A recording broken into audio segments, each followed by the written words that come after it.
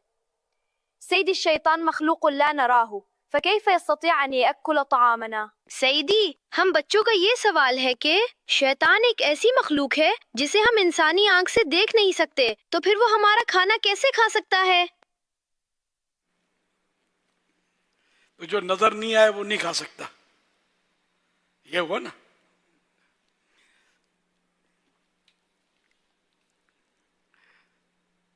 ایک بزرگ کا واقعہ ہے نا کہ یہ اسی طرح کا کیا وہ دوسرا کہ وہ مطلب ان کے یہاں مہمان آ گئے، کھانا کم تھا، روٹی 1-2 جو روٹی تھی اور کم تھا، مہمان آ گئے، انہوں نے مطلب وہ حکمت سے کسی، جب مہمان کو بٹھا دیا، روٹی کے ٹکڑے ڈال دیے تو حکمت سے چراغ گل کر دیا، بجلی تو تھی نہیں، چراغ بجھ گیا۔ اب وہ اندھیرے میں، ابھی اندھیرے میں سب کھانے کا حکم، اس نے کہا کہ آئیے کھائیے، اب روٹی کے ٹکڑے تھے، روٹی چونکہ کم تھی، اچھا سارے بزرگ تھے، ہماری طرح نہیں تھے کہ بوٹی مطلب بوٹے پہ ہاتھ مارے، آلو اپنی طرف سرکا لے، ایسے نہیں تھے، یہ بزرگ تھے واقعی، بڑھاپے کے بزرگ نہیں تھے، عمل کے بزرگ تھے۔ جب کھا چکے یہ سب منہ چل رہے تھے، سب کھا چکے، جب چراغ روشن کیا گیا تو روٹی کا ایک ٹکڑا بھی کم نہیں تھا، تو کسی نے بھی نہیں کھایا تھا۔ تو یہ وہی کہ میں کھا لوں گا تو میرا بھائی بھوکا رہ جائے گا، تو بھلے یہ کھا لے، سب نے ایثار کیا، گھر کے جو بزرگ تھے وہ بھی سب نے ایثار کیا، کسی نے ایک ٹکڑا بھی نہیں کھایا، یہ ہے ایثار، کاش نصیب ہو جائے۔ اور ایک سرکار صلی اللہ علیہ وسلم کے دور کا واقعہ بھی ہے، صحابی کا بھی، کہ کسی کوئی مہمان آیا اور اس کو سرکار صلی اللہ علیہ وسلم نے کون لے جائے گا اس کو، تو ایک صحابی تیار ہوئے، گھر میں پہنچے، لے کر تو تھا نہیں کچھ، کم تھا، تو وہ رکھا اور بچوں کو بھی سلا دیا کھائے بغیر، اور وہ ساتھ بیٹھے اور منہ چلاتے رہے، ہے نا، چراغ بجھا دیا اور ساتھ بیٹھے، ان کے رات کا ٹائم تھا، اور منہ چلاتے رہے تاکہ یہ مہمان کھا لے۔ تو بہرحال لے کے وہ مہمان نے کھایا اور پورا بھی ہو گیا نا اس کو، کہ خود نہیں کھایا، اس کو کھانے دیا اور ایسا شو کیا کہ جیسے کھا رہے۔ تو سرکار صلی اللہ علیہ وسلم کی بارگاہ میں حاضر ہوئے، پھر تو سرکار صلی اللہ علیہ وسلم نے اس طرح ارشاد فرمایا کہ تمہاری رات کی مہمانی اللہ کو پسند آئی، ہے نا، اس طرح خیر۔ تو یہ ایثار ہمارے، کاش ہمیں ایثار مل جائے، ایثار نہیں ہے واقعی، یعنی کہ ہم لوگ بہت حریص لوگ ہیں، بہت حریص لوگ ہیں، بھائی ہمارا بھوکا مرتا ہو مر جائے، پیاسا مرتا ہو کل مرتا ہو آج مر جائے، ہم نے ٹھنڈا ٹھنڈا پانی چڑھا لینا ہے، اپنی مرضی کا کھانا کھا لینا۔ اب جیسے کہ اتنے سارے جمع ہیں، ابھی بولتے ہاں یار صحیح ہے، صحیح ہونا چاہیے، تھال آنے دو، بھوک لگنے دو۔ یہ جب تھال لگیں گے تو پھر پتہ چلے گا کون اپنے بھائی کے لیے بوٹی قربان کرتا ہے اور کوئی آلو قربان کرتا ہے، کون، سب پتہ چل جائے گا۔ ہم لوگ بس بہت بہت سدھرنے کی ضرورت ہے ہم کو، اللہ کریم ہماری اصلاح فرما دے۔ انشاءاللہ دعوت اسلامی کے دینی ماحول سے سب وابستہ رہیں گے تو انشاءاللہ سدھار بھی آ جائے گی۔ تو یہ میں بتانا چاہتا کہ شیطان نظر نہیں آتا، تو ایک دوسرے کو یہ نظر نہیں آ رہے تھے، لیکن کھانا انہوں نے کھایا نا، جنہوں نے کھایا کھایا، نہیں کھایا نہیں کھایا، تو بہرحال شیطان کھاتا ہے، اور حضرت حذیفہ رضی اللہ عنہ سے روایت ہے کہ رسول اللہ صلی اللہ علیہ وسلم نے ارشاد فرمایا بے شک شیطان اس کھانے کو حلال سمجھتا ہے جس پر اللہ تعالیٰ کا نام ذکر نہ کیا جائے۔ حوالہ صحیح مسلم شریف جلد 6 صفحہ 107 حدیث نمبر 2017، مطبوعہ ترکیہ، پرنٹ بائی ترکیہ۔ میرات المناجی میں یعنی کھانے کے اول بسم اللہ پڑھ لینے سے شیطان کے لیے رکاوٹ ہو جاتی ہے، اور اگر بسم اللہ نہ پڑھی جاوے تو وہ کھانا پینا شیطان کے لیے کھل جاتا ہے۔ شیطان سے مراد قرین ہے جو ہر انسان کے ساتھ رہتا ہے، یعنی بسم اللہ نہ پڑھنے والے کے ساتھ کھانا کھانے پر یہ شیطان قادر ہو جاتا ہے، قدرت پا لیتا ہے۔ قرین یہ ایک شیطان کا نام ہے۔ حوالہ مرآت المناجی جلد 6 صفحہ مرآت المناجی جلد 6 حدیث نمبر 12۔ تو کھانے کے شروع میں بسم اللہ نہ پڑھنے سے شیطان کھانے میں شامل ہو جاتا ہے اور اس کی وجہ سے بے برکتی ہوتی ہے۔ چنانچہ حضرت ابو ایوب انصاری رضی اللہ عنہ سے مروی ہے کہ ہم ایک دن نبی کریم صلی اللہ علیہ وسلم کی خدمت بابرکت میں حاضر تھے، تو کھانا پیش کیا گیا جو ہم نے کھایا۔ اس کی ابتدا میں اتنی برکت تھی کہ ہم نے کسی کھانے میں اس سے زیادہ برکت نہیں دیکھی، مگر آخر میں بڑی بے برکتی دیکھی۔ ہم نے عرض کیا یا رسول اللہ صلی اللہ علیہ وسلم ایسا کیوں ہوا؟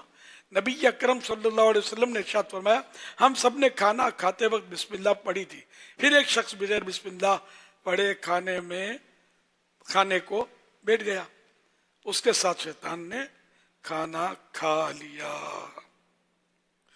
تو جو حدیثوں میں آ گیا حق تو شیطان کھا لیتا ہے چاہے نظر نہیں آتا۔